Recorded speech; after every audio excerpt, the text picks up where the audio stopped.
अरे ममता तू चिंता मत कर, चाहे कोई कुछ भी कर ले ये प्रतियोगिता तू ही जीतेगी। लिख के ले ले मेरे से। हाय हाय, अब तो हद हो गई। सच्ची ना सास देखती है ना जेठानी, बस लड़ पड़ती है। लंबी जुबान, इतनी बदतमीजी, अब तो बर्दाश्त नहीं होता। अब तो पलट कर इच्छा को मुंह तोड़ जवाब देकर रहेंगे। अरे क्या बोल रही है अम्मा, इच्छा का मुंह तोड़ के खराब कर देंगे? अरे नाना अम्मा ऐसा मत कर, सास बहू पे हाथ उठाए अच्छा ना लगता। लोग क्या कहेंगे? लोग जो भी कहेंगे, लेकिन उसे सुनने के लिए तू अपने कान है ना दुरुस्त कर ले, वरना आज तो मैं तुझे भी नहीं छोड़ूंगी। ईमान से डस लूंगी। हंस लूंगी? अरे अम्मा इतनी सीरियस बात चल रही है और तुझे हंसी आ रही है। हंस लूंगी नहीं, माँ जी कह रही है डस लूंगी। माँ जी आजकल आप ऐसे क्यों बोल रही हैं? ईमान से डस लूंगी। डस लूंगी? मैंने ऐसे कहा? अरे नहीं नहीं नहीं नहीं, प्रबल बेटे ने बिल्कुल सही सुना। मैंने कहा हंस लूंगी, ईमान से हंस लूंगी। डस लूंगी? अरे यो क्या चल रहा है अम्मा? पहले कहा हंस लूंगी, अब कह रही हो डस लूंगी। अरे एक बात तय कर लो, मेरा कंफ्यूजन क्यों बढ़ा रही हो तुम? चुप कर, बात को कहां से कहां ले जा रहा है?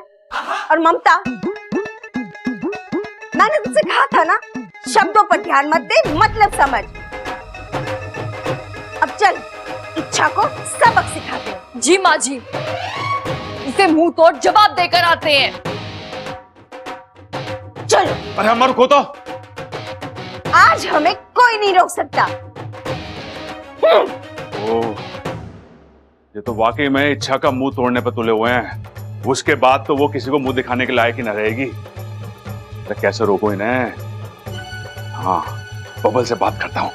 अरे नाना, अगर बबल को पता चल गया कि उसकी माँ और उसकी भाभी उसकी बीवी के साथ, अरे क्या सोचेगा वो इनके बारे में? अरे नाना, मुझे ही कुछ सोचना पड़ेगा। ये करूं? क्या कुछ नहीं बोला मैं? अरे बहुत बोला मुझे, मैं बहुत नाराज हूं। मुझे कुछ बात है। माँ जी, दीदी क्या है? फिर से झगड़ने का मूड है? जा, आईने के सामने जाकर खड़ी हो जा और खुद से लड़ ले। देख, हमें बहुत काम है, प्रतियोगिता पर ध्यान देना है। उसकी कोई जरूरत नहीं है माँ जी। वैसे भी प्रतियोगिता आप ही जीतने वाली है। इस घर की सबसे अच्छी बहू, सबसे अच्छी गृहिणी आप ही तो हैं। ओहो, अब समझी। तू जानबूझकर ममता के सामने मेरी तारीफ कर रही है। मेरे बारे में अच्छा बोलकर हम दोनों के बीच में लड़ाई करवाना चाहती है। देखो, तुम अपने इरादे में ना कभी कामयाब नहीं होने वाली है। अभी थोड़ी देर पहले ही मुझे भला बुरा बोल रही थी, और अब मुझे अपनी गलती का एहसास हो गया है। मुझे आपसे इस तरह बात नहीं करनी चाहिए थी।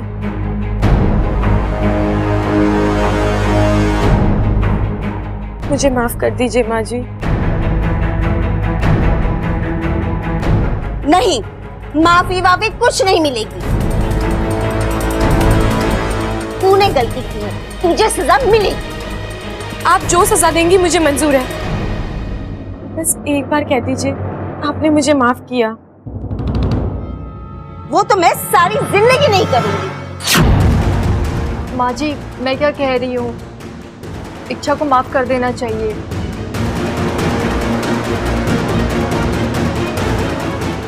ममता, तू इसके बेचारेपन पर मत जा। इसके खाने के दांत अलग है और दिखाने के दांत अलग है। मुझे तो ये नागिन लगती है, नागिन। पलट कर कब दस लेगी कोई बोल नहीं सकता।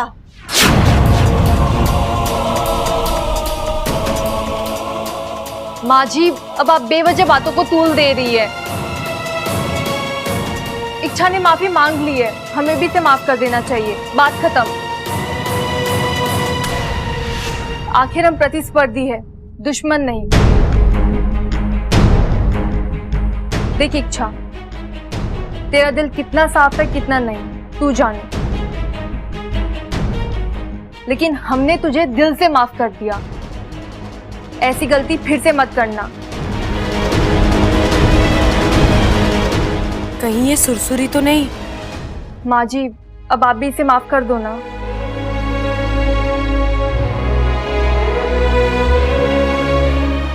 जा, माफ कर दिया तुझे। मैं भी बड़ा दिल रखती हूँ।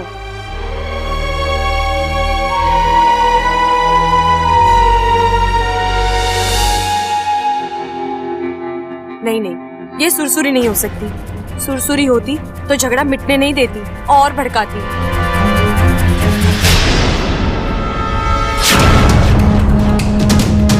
माँ जी,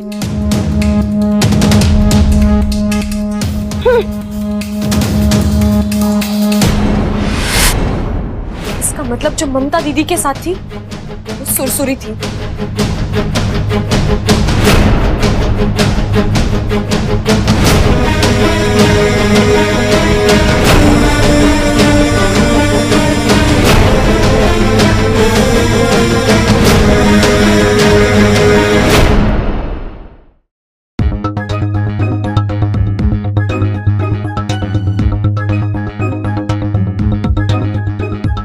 छोटे, रात हो गई के? हाँ? अरे मुझे किसी ने बताया ना, बाहर भी अंधेरा ना है। पता ना, आजकल बिना अंधेरे के रात होने लग गई है। ऐसे ही चलता रहा तो कल बिना पानी के बारिश होने लग जाएगी। अरे भैया आप क्या बोल रहे हो? किसने कहा आपसे कि रात हुई है? अरे तू सो रहा था ना, इसलिए मैंने सोचा कि अरे कमाल करते हो। मैं क्या सूरज हूँ क्या तो मेरे सोते ही रात हो जाएगी? हाँ, मैं तो बस ऐसे ही लेटा था। अरे अभी लेटने सोने का वक्त ना है, मेरी बात ध्यान से सुन तू। बोलिए। अभी तेरी शादी हो गई है? तो पति की इज्जत पत्नी के साथ जुड़ी हुई है। वो जो कहती है, जो बोलती है, जो पहनती है, उसी से पति की पहचान बनती है। करेक्ट, समझा? तो अब तुझे अगर अपनी पहचान और इज्जत बनाए रखनी है ना, तो अपनी पत्नी को कुछ बातें सिखा। हाँ, जैसे कि? जैसे वो बिना घूंघट ओढ़े घर में घूमती रहती है। अब बड़ों के सामने अच्छा थोड़ी ना लगता है। भैया हमारे घर में घूंघट उड़ने का रिवाज नहीं है। रिवाज हो या ना हो, मैं उसका जेठ हूं, उसे मेरी बात माननी पड़ेगी। देखिए भैया, इच्छा को घूंघट उड़ने की आदत नहीं है तो वो घूंघट नहीं उड़ेगी, सिंपल। तो मुझे पता था तेरा यही जवाब होगा, लेकिन मैंने इसका तोड़ भी सोच रखा है। क्या? सबल, आजा भाई, आजा आजा। आ गया। देख, उसे घूंघट से प्रॉब्लम है ना, तो उसे ये घूंघट दे दे। भैया हेलमेट? हाँ, अरे यही तो है मॉडर्न जमाने का मॉडर्न घूंघट। भैया आप तो हद ही हो गई यार। इच्छा घर में हेलमेट पहनकर घूमेगी? ऐसा लगेगा जैसे वो अंतरिक्ष में आ गई है। रखो अपने पास। अगर हेलमेट नहीं पहनेगी ना, तो चेहरे पर चांद तारे बन जाएंगे। छोटे, तू समझ ना रहा है, ये इच्छा की सेफ्टी के लिए। ममता और माँ इच्छा का मुंह तोड़ के खराब करने वाली हैं। भैया आई एम सॉरी, लेकिन इच्छा हेलमेट भी नहीं पहनेगी, बस। छोटे, अपने बड़े भाई की इतनी सी बात तो मान ले। रोते नहीं है, मैं हूं ना, मेरी बात मानेगा वो। रो मत आप, रो मत। बब्बल देख, तेरे को मेरी कसम है, मेरी बात मान ले। बोल हाँ हाँ हाँ, मान गया, देखो देखो मान गया। इच्छा को बोल ये हेलमेट पहन ले। अरे भैया, इसमें उसी की भलाई है। क्या? उसी की भलाई।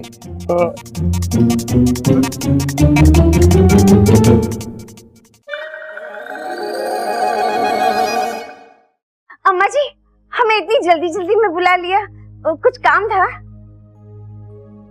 प्रतियोगिता का पहला पड़ाव खत्म हो चुका और उसमें तुम तीनों हार गए।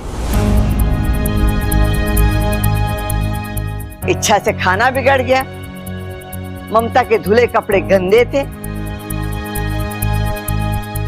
और चंचल, मैंने मारा सूट इस्त्री के लिए दिया था तुझे और तूने मारा दुपट्टा जला दिया। मारे 8,000 का सूट का नुकसान किया तूने। मैंने नहीं अम्मा जी, इच्छा ने जलाया था, पूछो उससे। क्या ये सच बोल रही है? अरे प्रतियोगिता प्रतियोगिता की तरह खेली जाती है, जंग की तरह नहीं। और हाँ, अब दूसरे पड़ाव में मैं तुम तीनों पर कड़ी नजर रखने वाली हूं।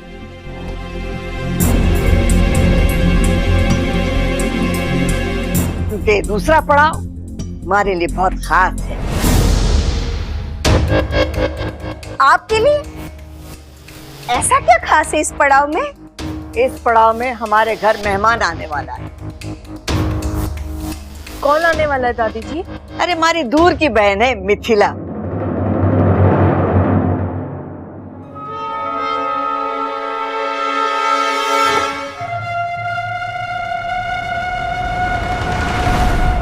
तुम तीनों उसकी खातिरदारी करोगे।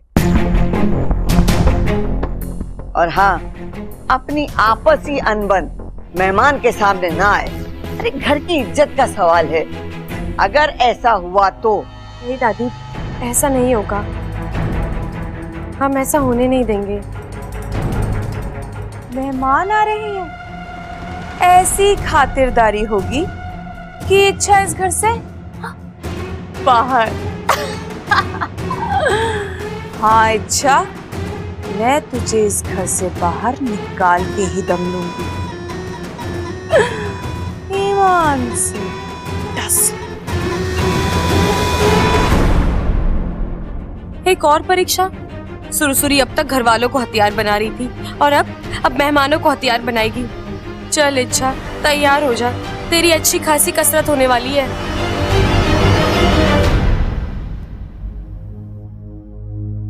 बबल जी, आप ये हेलमेट लेकर कहाँ जा रहे हैं? घूमने वूमने जाने का इरादा है क्या?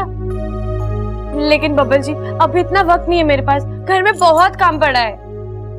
और वो सारा काम तुम्हें ये हेलमेट पहनकर करना होगा। मतलब ये हेलमेट तुम्हारे लिए है, मेरे भाइयों ने दिया है। क्यों? किस लिए? इच्छा वो चाहते हैं कि तुम इस घर में घूंघट ओढ़कर रहो। बबल जी, ये क्या पागलपन है? जो है सो है, तुम्हें ये पहनना होगा। बबल जी, मैं ये हेलमेट पहनकर क्या करूंगी? मुझे तो बाइक भी चलाने नहीं आती। फिर भी पहन लो ना प्लीज। अरे प्रबल भैया सोल भैया मुझे अपनी कसम देकर गए हैं, उनका मान और मेरी इज्जत रखने के लिए पहन लो ना, थोड़ी देर के लिए ही सही, प्लीज।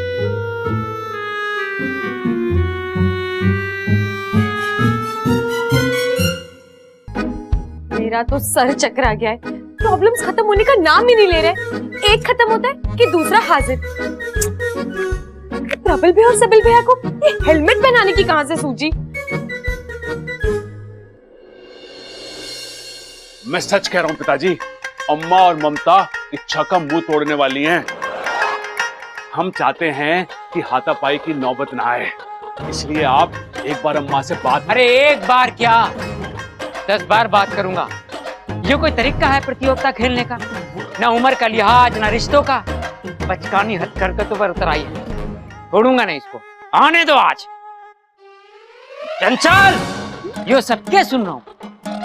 आप क्या सुन रहे हो? मुझे क्या पता? तू सब जाने है, हमारे सामने भोली मत बन।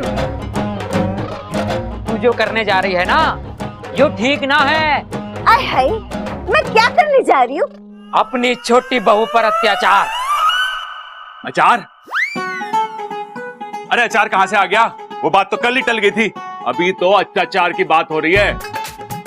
अरे भाई, तू मुझ पर अत्याचार करना बंद करेगा तो मैं आगे बोलूंगा। अरे कोई मुझे बताएगा अभी किस अत्याचार की बात हो रही है? अरे अम्मा, मेरे सामने तो कहा था कि इच्छा का मुंह तोड़ के खराब कर दूंगी। इच्छा की तो छोड़, और मैं तेरा मुंह जरूर तोड़ दूंगी। खबरदार जो मुझ पर ऐसा घटिया इल्जाम लगाया तो। खटिया? अरे खटिया कहां से बीच में आ गई? ओ, अम्मा को नींद आ रही है, कोई बात ना, हम लेट के बात कर लेते हैं। मैं बताती हूँ किसको नींद आती है।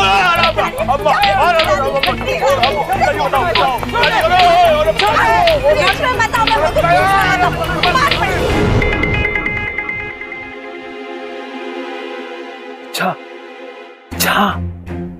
चला हुआ तो आ गया वाकू। देख आज घर में मेहमान आने वाले हैं, सुरसुरी कोई ना कोई गड़बड़ जरूर करेगी मारू। अच्छा शांत शांत हो जाओ। तुम हमेशा ठंडे फन से सोचती थी, आज क्या हो गया? देखो सुरसुरी अगर कुछ भी गड़बड़ करने जाएगी तो हमारे सामने अपने आप आएगी और तभी हम उसे दबोच लेंगे। इसे चुनौती की तरह नहीं, मौके की तरह देखो। तू सही कह रहा है वाकू, अब मैं ये मौका हाथ से नहीं जाने दूंगी। कोई आ रहा है, चुप जा। इच्छा, जी दीदी। प्रतियोगिता अपनी जगह है, लेकिन इस घर की आन, इसका सम्मान किसी भी प्रतियोगिता से बड़ा है। मैं बस इतना कहना चाहती हूँ, हमारी आपसी अनबन का असर मेहमान की खातिरदारी पर ना पड़े।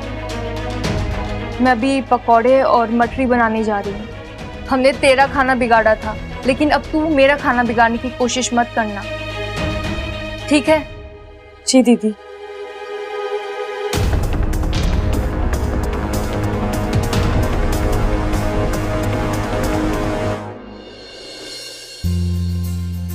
दीदी, ओ दीदी, रे मिथिला आ गई।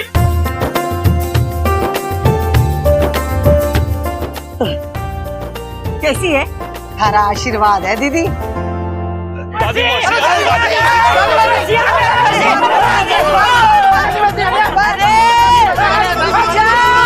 रुक जा बस, हमारी बहन को गिराओगे के? नमस्ते मौसी जी। पाए लगो पाए। दादी मौसी। और बताइए मौसी जी, सफर कैसा रहा? सफर तो ठीक ही था, रास्ते में रास्ता कम और गड्ढे ज्यादा थे। क्या बात कर रही है मौसी, बुड्ढे ज्यादा थे? अब पर एक बात बता मौसी, तू बुड्ढों को क्यों देख रही थी है? अरे कैसी बातें कर रहे हो भाई? इस उम्र में मौसी बुड्ढों को नहीं तो क्या जवानों को देख रही है? अरे कम से कम मेहमान के सामने तो शर्मिंदा ना करो।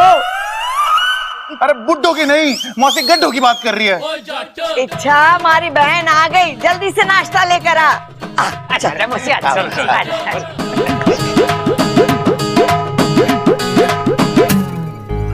इच्छा, पकोड़े तैयारी हैं, बस कढ़ाई से निकाल रही हूँ। तब तक तू जाकर गोदाम से नए थाल ले आ। जी दीदी।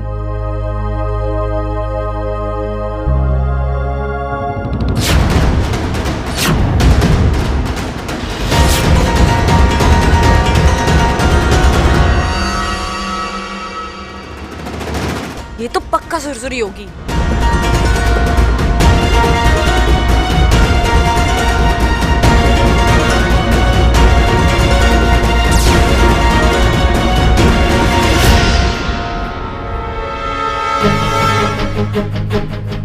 अब तुम नहीं बचोगी सुरसुरी।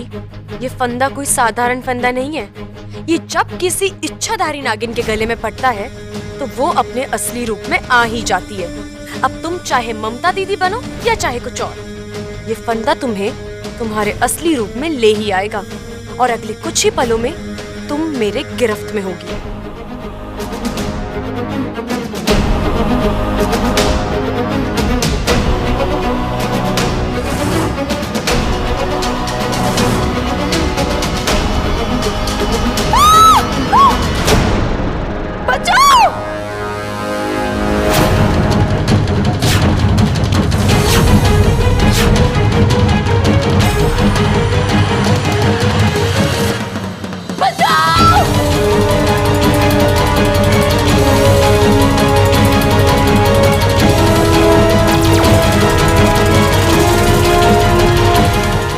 मतलब जो रसोई में थी वो सुरसुरी